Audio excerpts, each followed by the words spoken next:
Okay, this is the brand new MacBook Pro 13-inch laptop that was announced this year at WWDC, along with the brand new M2 based MacBook Air. And this laptop has no future, as well as this video, because it was delivered incorrectly by UPS to somebody else, and they just brought it to me this morning, so nobody's probably gonna see this, but whatever. Over the last few weeks, you have probably not heard anyone really talk about this machine because it just did not get any upgrades to its design or features, except for the M2 processor inside.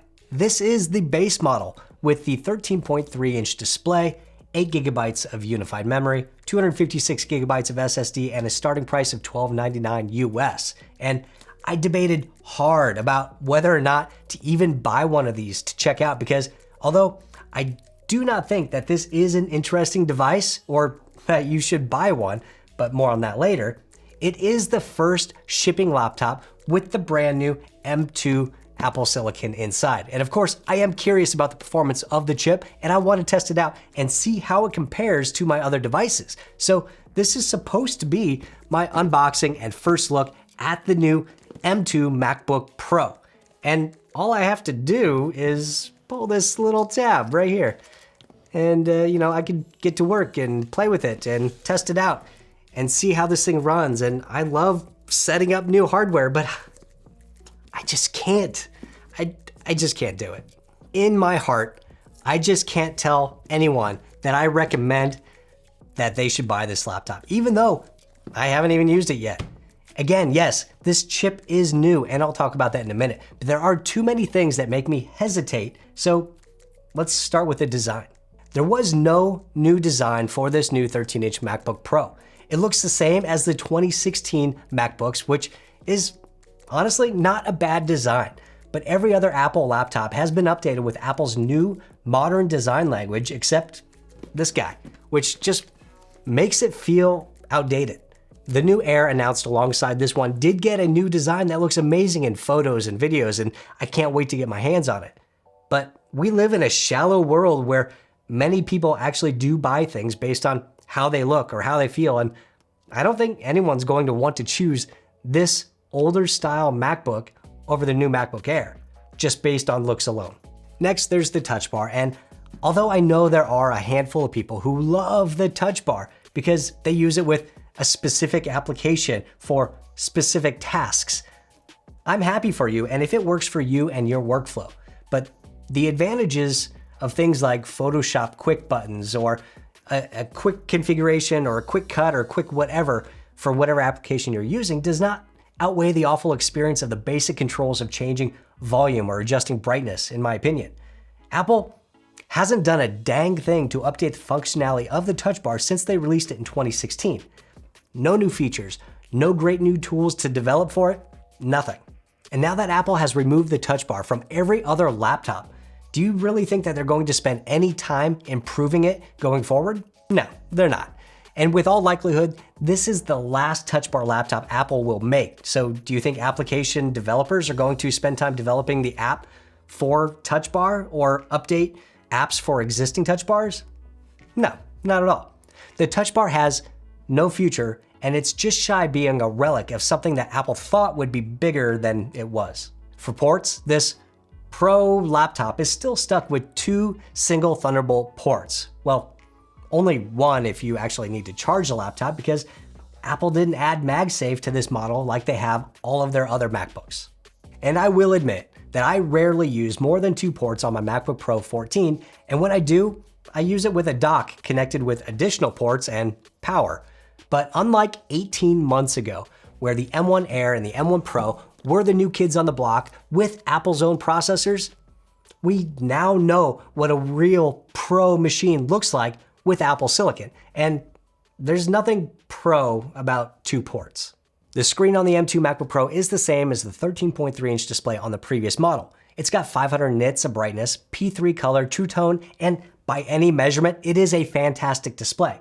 I think it's a great display. But the new M2 MacBook Air got a display upgrade matching its 500 nits of brightness and growing to a slightly larger 13.6-inch display. This Pro display is at best as good as the Air, So, Pro? Now, when it comes to the speakers, mic, and camera, we need to see how good the camera will be with the M2 Air. But this M2 Pro has the same 720p camera without any updates to the speaker and mic array, which again were very solid on the previous model. Are these speakers still going to be better than the new updated 4-speaker system and 3-mic array in the MacBook Air? I don't know. Okay, back to the processor. This is the first MacBook shipping with the M2 processor, the same one that will ship in the new Air. The M2 comes with an 8-core CPU and a 10-core GPU. Geekbench shows that the M2 is about 10% faster than the M1 and the M1 Pro in single-core tests, and about 16% faster than the M1 in multi-core tests. With Geekbench metal tests, the 10-core M2 gets about 32% faster speeds compared to the 8-core M1. These are good upgrades for a second generation of Apple silicon processors, and you will see these speeds being roughly equal in the new MacBook Air with M2 as well. But the 13-inch Pro does get active cooling, which could help it in theory with sustaining high GPU workloads longer without throttling down. We did see instances of how this works with the M1 throttling by channels like Max Tech, which did so many great tests, and I'm sure will do the same for the M2. But my takeaway is that there's such a narrow use case where someone needs a high sustained performance for more than 20 minutes where the 13-inch MacBook Pro is the best tool for the job. Maybe you say you need it for gaming. I don't know what games you're playing on Apple Silicon long enough that you would actually see an issue with throttling or needing the fan, but if you really are gaming on Apple laptops on a regular basis with Apple Silicon, let me know below because I want to know what games and how often you're playing. I'm genuinely curious. Okay, maybe you really need to run long 3D renders or something that relies heavily on the GPU cores because it's your job. And I mean, it has to be long periods because, well, and again, we don't know yet about the throttling on the new M2 Air, but really long projects that require cooling to keep that top sustained performance. Is the base MacBook Pro with M2 the best computer you should be using? If this is for professional use and time is money, you're way better off getting an M1 Pro or M1 Max based Mac because that will literally pay for itself over time saved. The M1 Pro is still about 40% faster than the M2 in multi-core benchmarks, and the 14-core based GPU on the M1 Pro is about 38% faster than the 10-core GPU on the M2.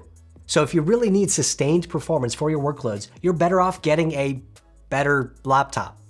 If you're a freelancer or you're still in school, then more than likely the M2 Air is still going to be as much or more performance than you need. So who's going to be buying this outdated, confusing laptop? Well, pretty much just idiots like me who want to be the first to try out the next generation of Apple Silicon. Apple said that the 13-inch MacBook Pro was the #2 selling laptop after the MacBook Air. And for a couple of weeks until the M2 Air ships, it will sell okay, I guess, maybe.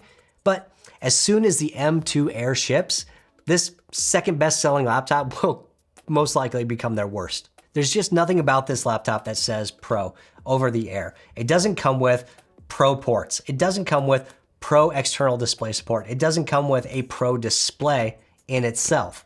So what does it really have to offer?